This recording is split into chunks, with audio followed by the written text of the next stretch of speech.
and we're talking about Charles Dickens and David Lean. So, a little context first. So, British films during the war years and after were characterized largely by escapist type of movies. So, highly romantic historical pictures were kind of the rule of the day. So much that I guess some exhibitors of these movies would complain. It's like, hey, can we get some movies that don't involve like pens that are feathers? Just like, because that's what people wanted. They wanted nice movies after being bombed the shit out of and like having like dead bodies being shipped back from Europe to you. So people wanted nice stuff. So I guess to change things up, arguably, David Lean's subject matter after making movies like Brief Encounter, which were nice kind of contemporary movies, was to make a period piece that people wanted to see, but something a bit darker, like a drawing from that Charles Dickens period, which are movies that kind of like were social critiques, movies in depicting poverty and crime and squalor. Just definitely a different period of time from kind of that post-war where like the class system had kind of started to change around a bit in England, even though it's still kind of there, where you had like real divides between the poor and the middle class, worker class, and then your aristocracy and lords and whatnot. Things that we usually associate with Victorian times. So I was looking it up. I think one of the earliest Charles Dickens films ever made based on his work was a D.W. Griffith adaptation of Cricket on the Hearth from 1909. That sounds so interesting. That is like so English. Film critic David Shipman wrote of these two films. Of the other Dickens films, Shipman, only George Cooker's David Copperfield approaches the excellence of this pair, partly because his casting too was near perfect. These two films were the first directed by David Lean to star Alec Guinness, whom Lean considered his good luck charm. I looked up Guillermo del Toro when asked by Criterion to do one of those top 10 films from the Criterion Collection lists. He has both these films on there, saying most people remember David Lean for his big-scale epics like Dr. Zhivago, Lawrence of Arabia, or Bridge on the River Kwai, but here he is at his most precise and poetic. Both movies are epics of the spirit, and both are plagued by grand, utterly magical moments and settings, whether showing Oliver's mother straining and in pain by intercutting with a flexing branch of thorns, or by lovingly lingering on Miss Havisham's decaying splendor. Lean understands the need for hyperbole in order to manage the larger-than-life Dickensian archetypes. Some of the passages in both films skate the fine line between poetry and horror. With that all being said, let's start off with Great Expectations from 1946. A bit of a rundown of the story, in case you're not familiar with Great Expectations.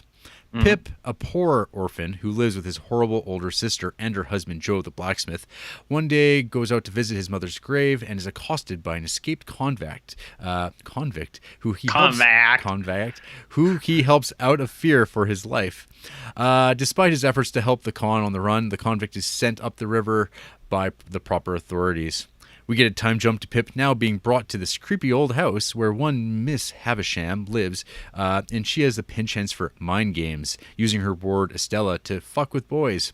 Miss Havisham is a hollowed-out, bitter soul who was abandoned on her wedding day and has been caught in this wheel of perpetual bitterness ever since, using proxies like Estella, wearing her wedding dress every day in her home where rotting wedding cake and cobwebs reside.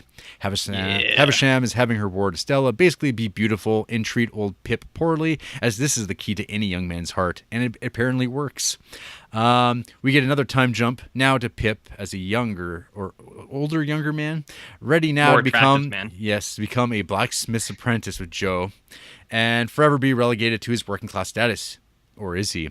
Well, Pip lands himself a mysterious benefactor who couldn't possibly be anyone but this random escaped convict guy from earlier, who wants to bring old Pip to be a proper gentleman with great expectations. So he gets brought to the big city where he's going to be shown the arts of the gentleman by one Herbert Pocket, played here by Alec Guinness, all while keeping obviously not escaped convict guy named Magwitch just outside the picture because he's in England illegally and became rich in some offhanded sort of land deal overseas.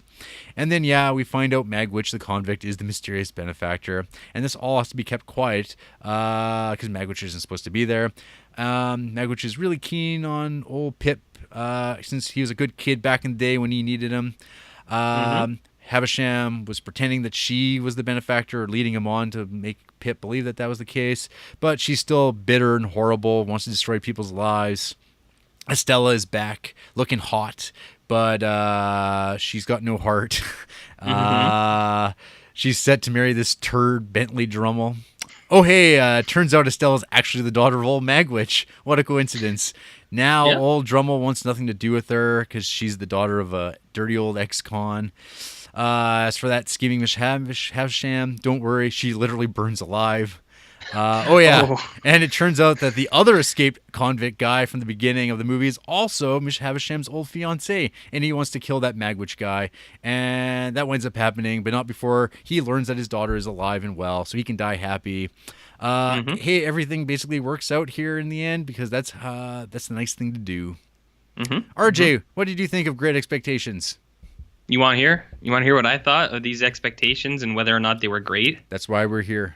That's why we're here. Well, I'm gonna start off with a little bit here. I had never seen any adaptation of this at all. Me neither. So I was going in completely fresh. Me too. And can I tell you something, Jer? I might surprise you. Yeah. I thought this movie was really good. Okay. I actually really liked it. I don't know why. I thought it was super interesting. Not interesting, engaging. Number one, it looks great.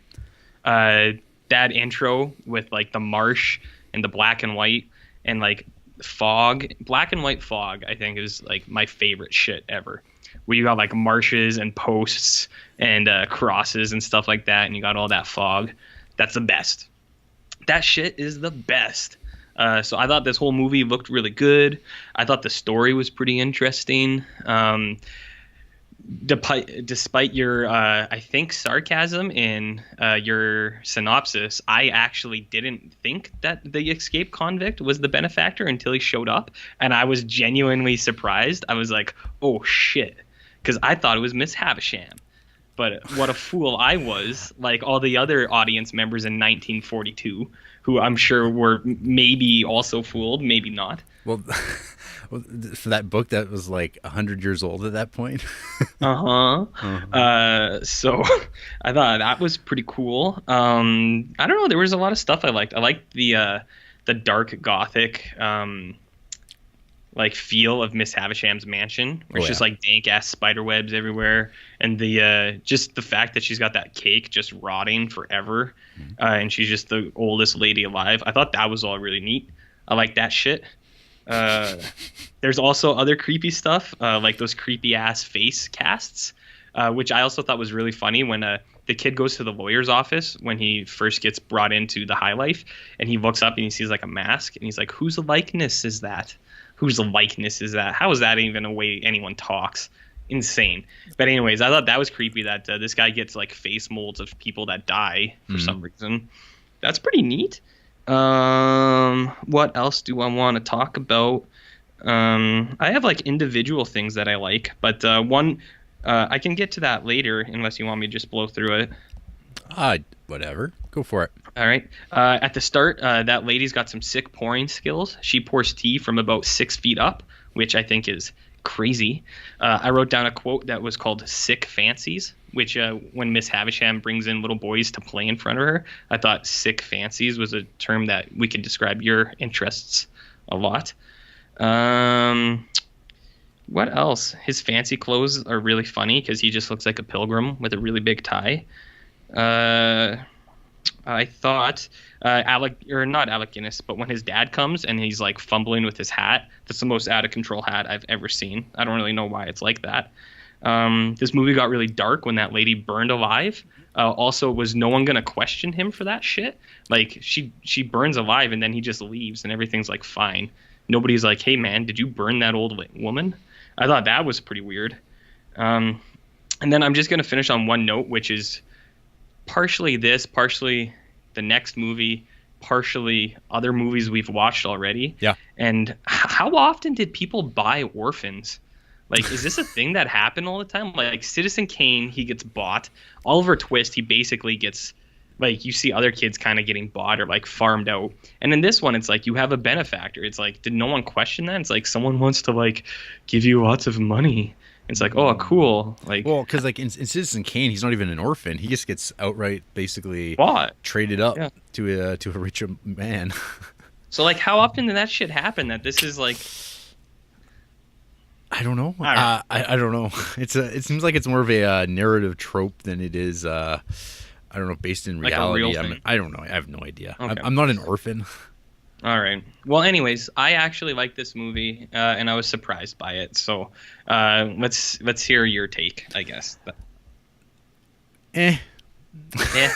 Yeah. Do you think it blew? I thought it was pretty uninteresting. Right. I think the movie. I think it comes down to like I don't really like the story that much. Everything is like it's kind of like the worst of like Charles Dickens stuff in terms of like everyone's related to somebody and everything's a coincidence.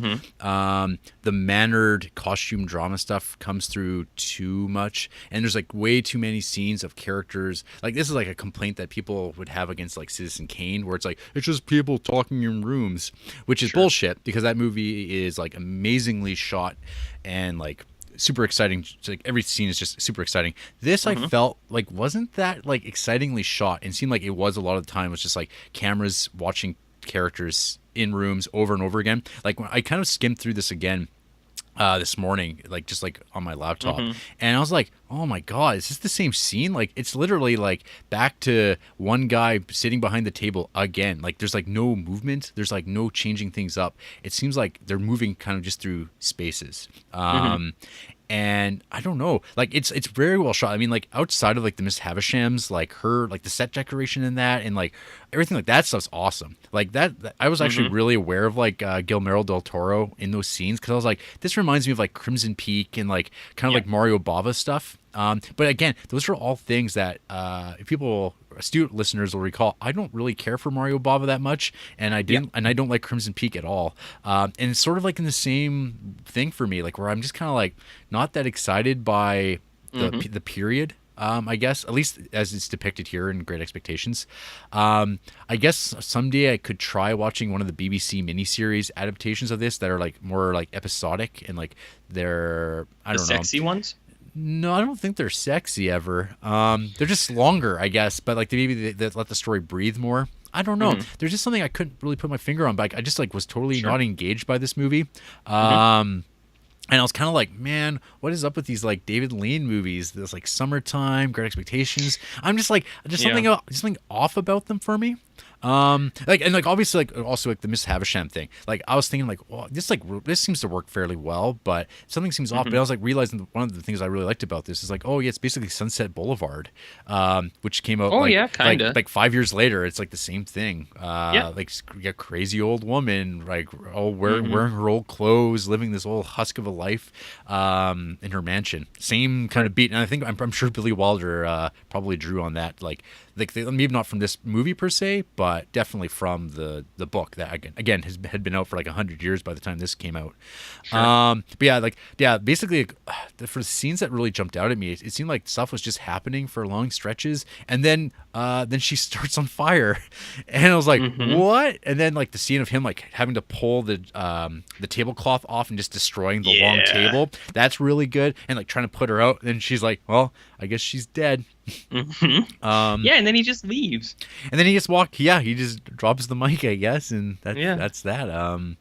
But yeah, I mean, like I just been on this sort of like Charles Dickens kick the last week or so, watching all those Christmas Carol adaptations. So I'm definitely like was in the mindset of like going into this being like, yeah, I'm really excited, but I don't know, Great Expectations just didn't do it for me.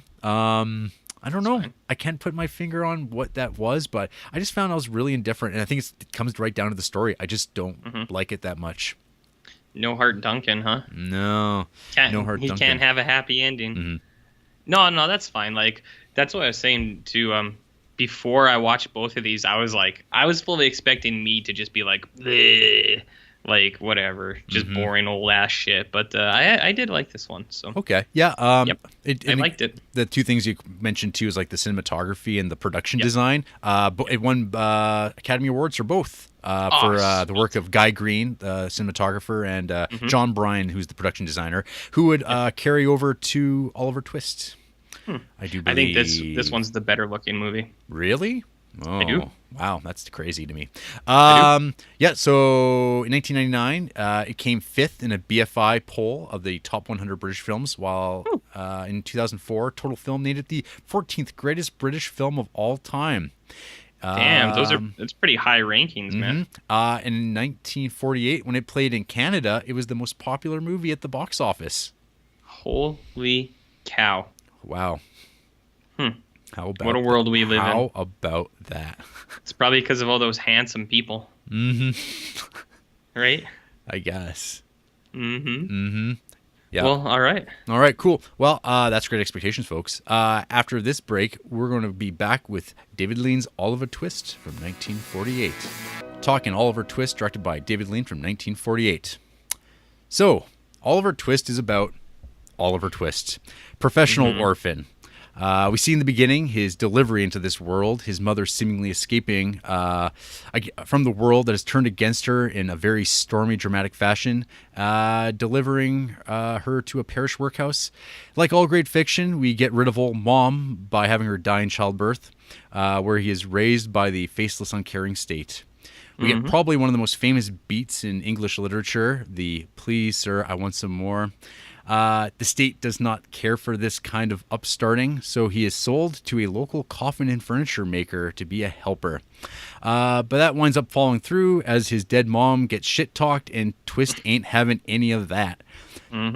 Before he can get sent back to the workhouse, Twist runs away to London, and he falls into a bad crowd, into a thieves' guild run by a fellow named Fagin, played by Alec Guinness.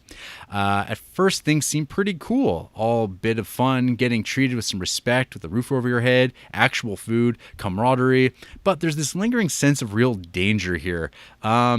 We get introduced to an angry brute of a man named Bill Sykes and his main squeeze, a local prostitute and barmaid Nancy. It is all kind of a great old surrogate family, really 21st century, but Oliver gets pinched for a failed pickpocket gambit on a random old man, and the true colors of his surrogate family come to light. Before we get to that, though, it turns out that that random old man isn't terribly random, because this is Dickens, baby, and the old man has some strange, unknown reason to really care for this poor lad, so he takes him to Uptown, where he's going to be well-fed and put into a real, actual, caring family. Of course, one thing Mr. Brownlow, that's his name, doesn't think is a problem is sending a 9-year-old boy to go return some books to the bookstore that's located in Rape Town. And Oliver Twist is quickly back in the hands of Bill and Fagin, who are afraid this kid might have given up, not from any evidence that this has happened, but from paranoia and their own lack of character.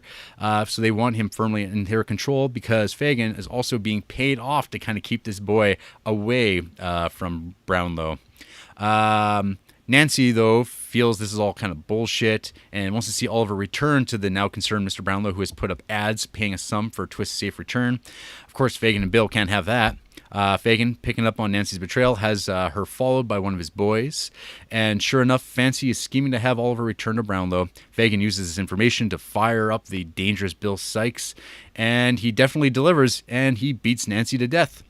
From there, the plot just goes on, and a manhunt is underway. Everything converges Dickens style, and things work out for the best as long as you are not a woman. Well, I will lay out that I had never seen this movie. I had never read Oliver Twist before. Like I said, honestly, I think really the only Dickens I know is probably Christmas Carol pretty thoroughly, and everything else I kind of just know from broad strokes and pop culture references and stuff like that. So I was going into this completely blank, and I think this movie is absolutely amazing. I absolutely loved it. I think it looks amazing. The story's great. It's got it's got some of the best of David Lean's work that I've seen. Probably, it seems like his filmmaking skills had just gone up so much in this movie from a lot of the stuff that I've seen. I mean, I include I saw his previous movie to Great Expectations, Brief Encounter. I've seen that several years ago, and I was kind of not really impressed with that movie either. And that's a movie that people really regard highly as one of his best movies. But I don't know, this movie feels like a real turning point for me with his stuff that kind of gets him toward that great filmmaker David Lean status. Sure. So yeah, I don't know if it was because I watched Great Expectations the one day and I went and watched Oliver Twist the next day, and I don't know if it was lowered expectations, but like this movie I thought was just like absolutely phenomenal. The doom and gloom atmosphere that gets this thing started, it's just like an expressionistic like film. Like it's kind of like that opening scene in Great Expectations, but like done better for me. Like it's just like it's just far more interesting. It's more extended. And then like once you get to that workhouse, it is just like awful. Like it's just like really dire, and it's like, holy crap, did they like build this? Like it's just an incredible set design. Like you really get the sense that this is like a horrible place, and then you get these like longing shots of these like poor starving children. And this is like a movie that's only like a few years removed from like the end of World War II and the Holocaust, and there's like these images of these children just ashen faced and starving. They're being fed like just like fluid, like just like not food, it's just water. It's hot water. And yeah, the movie just kind of wowed me, RJ. It wowed me. It wowed ya. Yeah. I mean, like all the tropes of Dickens are here. There's like withered old people. Everyone's like there's like the needlessly cruel people. Like they're just like everything's ramped up. But it's like I think for me, like all the weird coincidences that kind of happen in Oliver Twist, they don't bother me like they did in Great Expectations, where I didn't care at all. This, like, I was like totally into it. Even though, like, I don't know if like Oliver Twist is actually that much of a great character. Like he's just sort of like a kid. He's a really nice, swell kid. And who wouldn't like beat the shit out of a guy who's shit talking your dead mom? I don't know. It was nice to see Francis Sullivan back, fat as ever. As the Beetle. Yeah. Francis Sullivan, we didn't talk about him too much in Great Expectations, but he was a highlight for me probably just because I'm a big fan of big, large men slithering around. He looks the part. Yeah, all the characters in this I think are pretty great. But yeah, I can say more, but RJ, I'm curious, what did you think of Oliver Twist? Well, Jer, this week we have a rare treat. Whoa. You and me are in direct opposition of each other. What? Because I would rate this movie Oliver Twist. Whoa. So I think I felt for this movie what you felt for Great Expectations. I liked it, but I thought... So I watched this immediately after Great Expectations, and I thought that it started to pile up for me. I thought the Dickensian coincidences were too much in this one compared to the last one. Maybe it was because I had just watched it. That could be the thing, but I was watching this, and I didn't really take too much away from it, to be honest. Like, I didn't write almost any notes. And I think actually this might be a trend for me, because I usually watch, when we have double headers, I usually watch them in a row, and then I find I get burnt out on writing notes by the time the second one comes. So maybe I should switch my tactic here. But no, I don't know. There are things I liked, as you talked about, expressionism. Expressionistic. Yeah, like some of the landscape stuff. It seemed all very like German architecture type things. Like, like you know how it is. Like there's a couple scenes where the kids are running like on rooftops or whatever, and you see the cities and all the buildings look very nice. Again, I thought it looked good, but I think Great Expectations looked better. There was one scene in a rainy alleyway, which I thought was ace. I thought that was like the best part of the movie. The lady's like running down an alley and it's like raining. I thought that was super cool.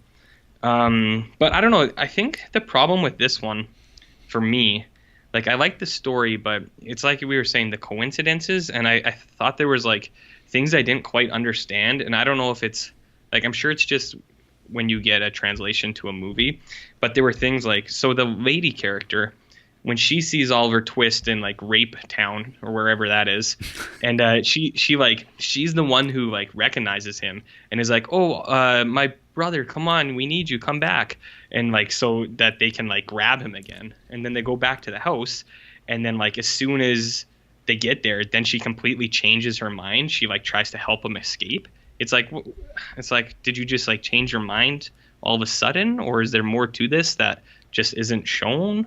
I was very confused by it. I thought there was her change of heart was not very well explained. I didn't get it. Other things. There's a guy who just after the murder just walks around shouting "murder, brutal murder, brutal murder," and I want that guy's job. That sounds really cool. There's when the wanted signs go up for the two men. They have the Silks guy or whatever his name is, Sax, and underneath it says dog. And I was like, wait a minute, are they considering the dog as an accomplice to this murder? Because that's really fucked up. But then the dog is a hero, and I think this movie should not be called Oliver Twist. It should be called Hero Dog. Bullseye. Bullseye, the hero dog. I did like a lot of the ending. We get a nice lynch mob, which is really good. And then the hanging was pretty cool. I thought that was neat. Fagin is awesome. That's Alec Guinness, right? Yeah. Yeah, I thought he was really good. I don't know. Like, I liked it, but I liked the coming in hot off of Great Expectations. I was just like, meh. Yeah. Meh. See, Great Expectations, I think, is like actually kind of bad. Like, I think it's like not good at all. And like Oliver Twist for me was just like, man, like what a great movie. But it seems like you're more in line with like a lot of people who seem to think that Great Expectations is better. But I'm like, I don't see it at all. I don't know. It's weird. Because you're not popular. I guess not. Just like I found that like it's also like it's a much darker movie. And it seems like it's far more, a bit more stylized too. And like I don't know, I found that the story is just like I don't know, it's like it wallows in the filth more, and like it's sort of like it depicts whereas Great Expectations, it's just like, no, it's a bunch of rich people who are going to get richer, and I don't know, it didn't seem particularly concerned about the class aspect or like changing society. Whereas like Oliver Twist obviously is a bit more active, depicting like how horrible the workhouse situation is, which is again like something in Christmas Carol as well, where there's like the comment about like, well, wasn't there workhouses? Can't the poor people get jobs that way? Why do I have to give them money? So it's obviously something that Charles Dickens was aware of and wanted to bring attention to. The one thing that I guess would be something worth talking about would be the depiction of Fagin by Alec Guinness with his makeup, which like I think that's like the only thing I've ever heard about Oliver Twist was like about the character Fagin, because there's this Will Eisner graphic novel that he did like several years ago called Fagin the Jew. And like I'd always like heard of like there's always been like calls of like anti-Semitism with that character, at least particularly I think in this version, and it definitely would be this version, because it's like when Alec Guinness appears and he has this like his gigantic hook nose on his face that's just like so immense, it's like holy crap. It's comically big. Well, yeah, it's like it's accentuated. So yeah, that definitely has brought that movie attention over the years, which I was reading a little bit about. Let's see here. This is, I think, a mix of like one of the David Lean book I got from the library and Wikipedia. The actor's portrayal of Fagin was controversial at the time. The first screening in Berlin during February 1949 offended the surviving Jewish community and led to a riot. It caused problems too in New York, and after private screenings was condemned by the Anti-Defamation League and the American Board of Rabbis. To our surprise, it was accused of being anti-Semitic, Lean wrote. We made Fagin an outsized and we hoped an amusing Jewish villain. The terms of the production code meant that the film's release in the United States was delayed until July 1951 after cuts amounting to 8 minutes. Alec Guinness's portrayal of Fagin and his makeup was considered anti-Semitic by some, as it was felt to perpetuate Jewish racial stereotypes. Guinness wore heavy makeup, including a large prosthetic nose, to make him look like the character as he appeared in George Cruikshank's illustrations in the first edition of the novel, which is true. He does look a lot like that. At the start of the production code administration had advised David Lane to bear in mind the advisability of omitting from the portrayal of Fagin any elements or inference that would be so offensive to any specific racial group or religion. Lane commissioned the makeup artist Stuart Freeborn to create Fagin's features. Freeborn, himself part Jewish, had suggested to David Lean that Fagin's exaggerated profile should be toned down for fear of causing offense, but Lean rejected this idea. In a screen test featuring Guinness in toned-down makeup, Fagin was said to resemble Jesus Christ. On this basis, Lean decided to continue filming with a faithful reproduction of Cruikshank's Fagin, pointing out that Fagin was not explicitly identified as Jewish in the screenplay. The March 1949 release of the film in Germany was met with protests outside the Kerbal cinema by Jewish objectors. The mayor of Berlin, Ernst Reuter, was a signatory to their petition, which called for the withdrawal of the film. The depiction of Fagin was considered especially problematic in the recent aftermath of the Holocaust. As a result of objections by the Anti-Defamation League and the New York Board of Rabbis, the film was not released in the United States until 1951, with 7 minutes of profile shots and other parts of the Guinness performance cut. It received great acclaim from critics, but unlike Lean's Great Expectations, another Dickens adaptation, no Oscar nominations. The film was banned in Israel for anti-Semitism, and ironically, it was banned in Egypt for portraying Fagin too sympathetically. What a twist. Mm-hmm. Beginning in the 1970s, the full-length version of Lean's film began to be shown in the United States. It is that version which is now available on DVD.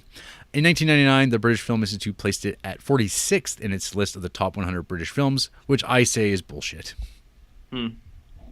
I'd like to see what the other films are before I can cast judgment. Well, I'm just responding more to Great Expectations being 5th.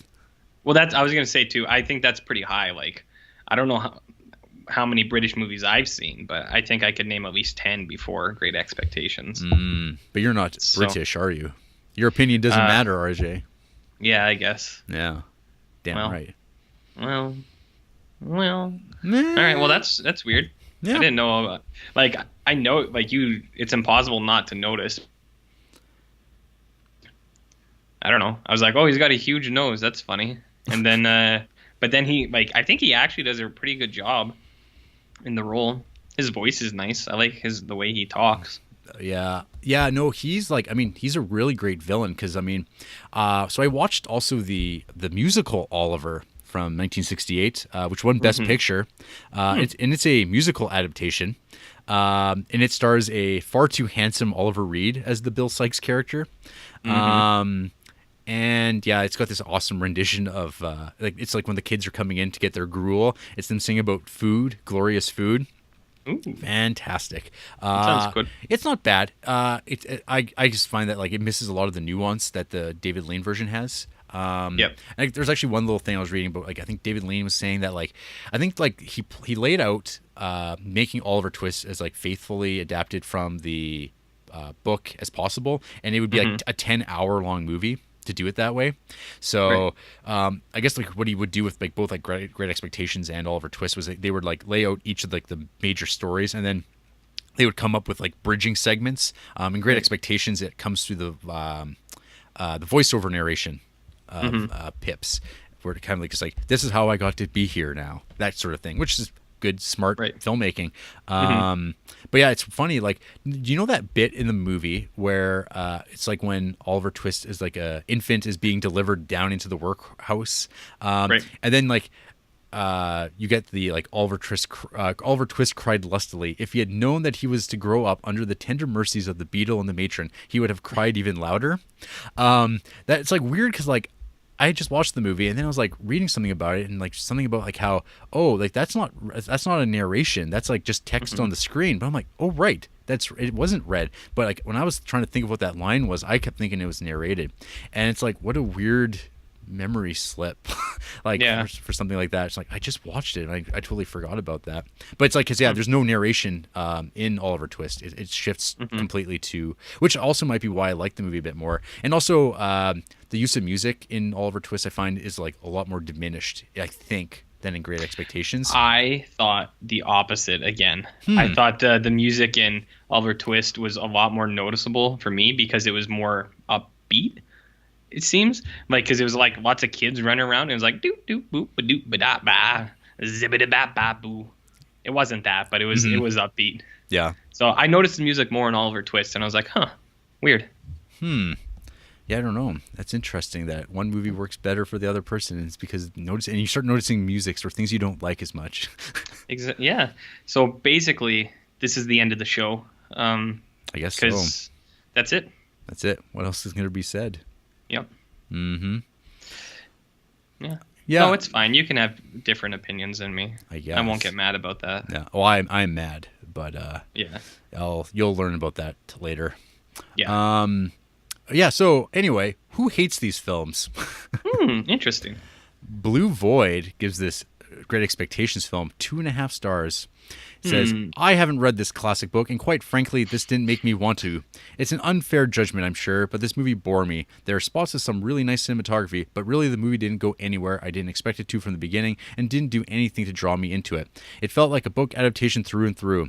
It felt like a stencil outline of a far more interesting story. It's competent, and probably a fine companion piece to the book, but on its own, it wasn't anything exciting. There's pretty mild hate, actually, this week. Yeah. This guy's really against the books, man. So why is this like a book? Wollstonecroft gave this 2.5 stars. David Lean's adaptation of Charles Dickens' classic novel is a handsomely mounted piece of cinema that for some reason failed to grab me. I think my lack of engagement with the film is down to the casting of Pip. I just couldn't accept the nearly 40-year-old John Mills as the young blacksmith's apprentice who becomes a gentleman thanks to a mystery benefactor. Sure, as Pip gets older, Mills is more acceptable in the role, but by that point, the film had already lost its hold. A shame, as it starts so well, although Dickens' plot contrivances do it no favors. And as far as Oliver Twist, Aleph Null says 1 star. Anti-Semitism is the socialism of fools. Oh fuck! That guy did it. And The Gambler gave this 2.5 stars, and he says, such handsome storytelling up until the appearances of Fagin, Nancy, and Bill. All 3 adult leads traffic in broad-labored strokes. Huh? What? That's it. All right. Yeah. So one thing I'll say is I think the actress playing Nancy, she's a little bit too attractive for the role. To be a bum? To be like, this like horrible, like slag of a woman that lives in like complete destitution. She's like, she looks pretty good. Like she looks pretty healthy. She's pretty clean. It's like, she's very clean. Like perfect complexion, bright eyes, great smile. It's like, oh, I'm sure there was like, I don't know. She looks a bit above the pay grade that she was probably receiving there from Bill. And I think again, just like thinking like, Bill Sykes, I think he's a really great character. Cause he basically, it's like this weird thing. Cause like in the musical Oliver, there's like, it seems like it shifts the blame of Nancy being killed, because in the David Lean version, it's like Fagin actually sends Dodger to follow her, and it's like him, like he knows what's going to happen. He wants to kill her, but he's not going to do it himself. So he's like, well, Bill Sykes will do it, and he sets him up, he greases him up real nice, and he sends him off on his way. But in the musical version, it's more like Bill Sykes kills her, and Fagin's like, what did you do that for? Why did you come back here for that? Like, he seems like a lot more innocent, I guess, in it, even though he's also like a heel. But it's just like, it's interesting, the draw of it, because like, and I keep getting drawn back to like the scene of like the morning after he's killed Nancy, of him like just in that room with the dog, and the dog wanting out of the room, and the dog just completely disowning him, and like it knows like, I can't trust you anymore. And it's like this sort of indictment of murder as like the greatest offense you could possibly have in all of the world. Hero dog. Yep. Him wanting desperately, and like the whole scene of him like beating her to death and the dog trying to escape from that room. It's just like, ugh. It's like super unsettling. And there's like, there's like no music. And then like the whole sequence after that, there's no music. And then just the slow reveal. And like that, basically from that point forward, the movie is just like one sustained like series of events. Like the people finding the bodies, laying out, and like the crowd surrounding the body. And I don't know, good stuff for me. But hey, that's Charles Dickens. I don't know if we ever see Charles Dickens again in our Criterion Creep. But Are you sure? I thought Armageddon was a Charles Dickens story. Oh, well, maybe you're right.